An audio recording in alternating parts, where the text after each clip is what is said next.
ನಾಡಗೀತೆ ಹಾಡುವ ವೇಳೆ ಸಿಎಂ ಸಿದ್ದರಾಮಯ್ಯ ಫೋನ್ನಲ್ಲಿ ಬ್ಯುಸಿ ಆಗಿದ್ದು ಕಂಡುಬಂತು. ಬೆಂಗಳೂರಿನ ಅರಮನೆ ಮೈದಾನದಲ್ಲಿ ರಾಜ್ಯ ಗುತ್ತಿಗೆದಾರರ ಸಂಘದ ರಾಜ್ಯಮಟ್ಟ ಸಮಾವೇಶ ನಡೀತಾ ಇದ್ದು, ಈ ಕಾರ್ಯಕ್ರಮದಲ್ಲಿ ನಾಡಗೀತೆ ಶುರುವಾದರೂ ಸಿಎಂ ಫೋನ್ ಮಾತನಾಡ್ತಾ ಬ್ಯುಸಿಯಾಗಿದ್ರು. ಅಲ್ಲೇ ಇದ್ದ ವ್ಯಕ್ತಿಯೊಬ್ಬರು ಸಿಎಂ ಸಿದ್ದರಾಮಯ್ಯಗೆ ನಾಡಗೀತೆ ಬಗ್ಗೆ ಅಲರ್ಟ್ ಮಾಡಿದ್ರು. ಆಗ ಕೂಡಲೇ ಸಿಎಂ ಎದ್ದು ನಿಂತು ನಾಡಗೀತೆಗೆ ಧ್ವನಿಗೂಡಿಸಿದ್ರು.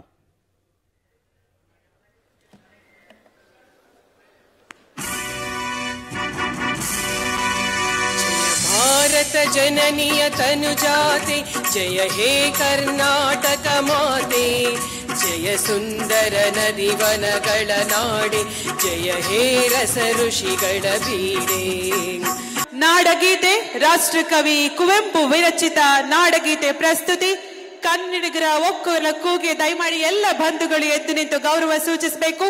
ಅಂತಾರಾಷ್ಟ್ರೀಯ ಜಾನಪದ ಗಾಯಕಿ ಸವಿತಾ ಗಣೇಶ್ ಪ್ರಸಾದ್ ಇವರಿಂದ ನಾಡಗೀತೆ ಪ್ರಸ್ತುತಿ.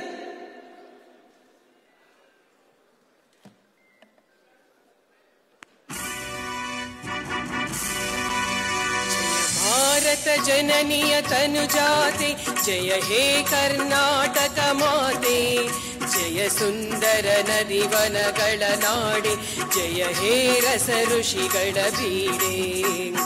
ನಾಡಗೀತೆ ರಾಷ್ಟ್ರಕವಿ ಕುವೆಂಪು ವಿರಚಿತ ನಾಡಗೀತೆ.